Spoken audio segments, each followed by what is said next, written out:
Nigeria, with an estimated population of nearly 200 million people, has about 108 million of this population without homes. The country's present housing deficit is estimated at a staggering 20 million units, requiring about 59.9 trillion naira to finance. Well, the World Bank recommends that Nigeria builds at least 700,000 housing units annually to keep up with growing population and urban migration. Unfortunately, the country barely builds 100,000 of such units per year. Well, to discuss ways of solving the Nigerian housing challenge is a real estate expert and certified management consultant, Oti Jonathan IDOWU. Thank you so much for joining us on NEWSDAY. Well, it depends on the statistics you're looking at, but most would agree that we have a housing deficit of between 17 million to 20 million units. What is the true picture of things, and how can we actually close this gap? Because despite the housing scheme by the federal government, the impact is negligible. You're right. As it is, the rate of the deficit is around 20 million units as we currently see. But the point is, even closing of this margin has to come, but has been on for a while now, and it is majorly done by the people that are into real estate, both for residential purpose, commercial purpose, and all that. They have been working in closing this margin, but the demand is highly on increase. But a lot of problems, a lot of things has been in place, hindering people from actually achieving this closure. Okay. With an estimated 108 million citizens without homes at the moment, the World Bank recommends that Nigeria should be building about 700,000 homes every year. Yet we are barely scratching the surface of 100,000 homes a year. Why is that? Can you help us to break down the reasons? Well, the reason is not far-fetched. There are a lot of bottlenecks that has to do with the legislation. Like the problem of housing basically in Nigeria that is not making this possible. We have the problem of legislation, we have the problem of registration and titling of documents, then we have the problem of policy making. Now, let me take it from the angle of the legislation. The Land Use Act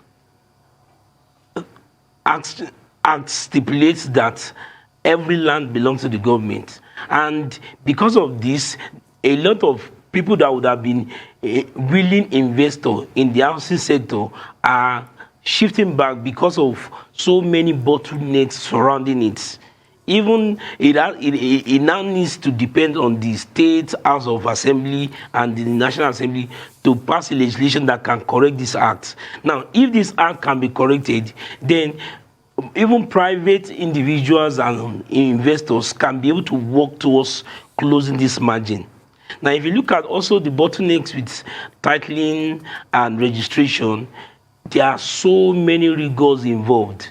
And you discover that it takes an average of 77 days with about 10% on charges, and also about 18% of works to be able to make this thing happen. So when you put this side by side, you discover that as much as we want to close this gap, these things are always serving as an edge. That's why up till now, it looks as if we are still scratching the surface. All right. Let's talk about the ability of the people to afford these houses.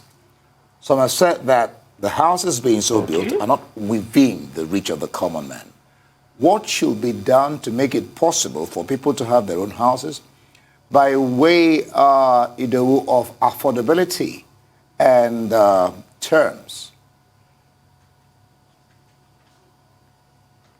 Well, when you look at this is another part of the problem of the system, because there is of a truth, there are different forms of policies that have been put in place through the NHF, the private mortgage bank, and all that were meant to help people acquire these things. But when you also look at the cost of materials for building, it becomes very difficult to be able to give out something that is affordable.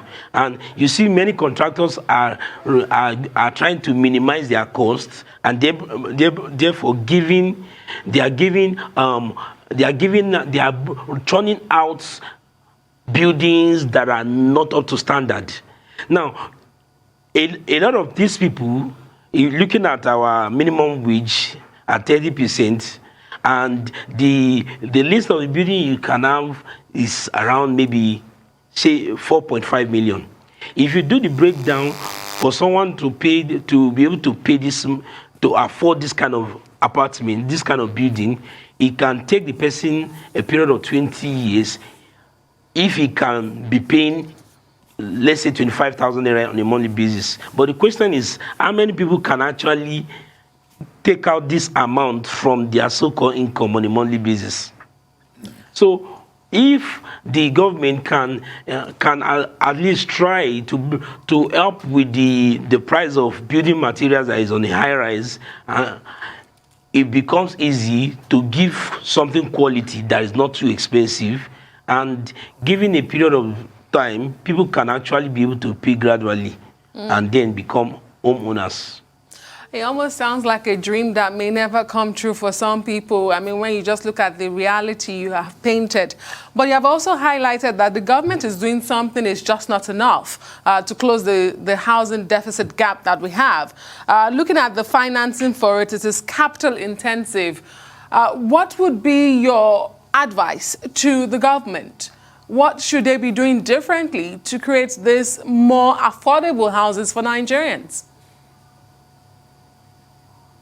Well, I think one of the things I discovered about the government is there's no proper database of even its citizens. So when people eventually take a facility that can actually make this happen, it becomes a bit difficult for them to be able to follow up monitoring in terms of repayments.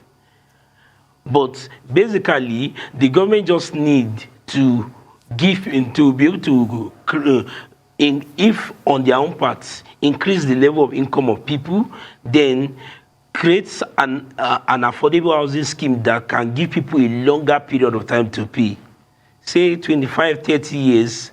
And when the mathematics is done and the breakdown is done properly, you discover that even if it has to be 10, 15,000 on a monthly basis, somebody can be on his way to become an homeowner.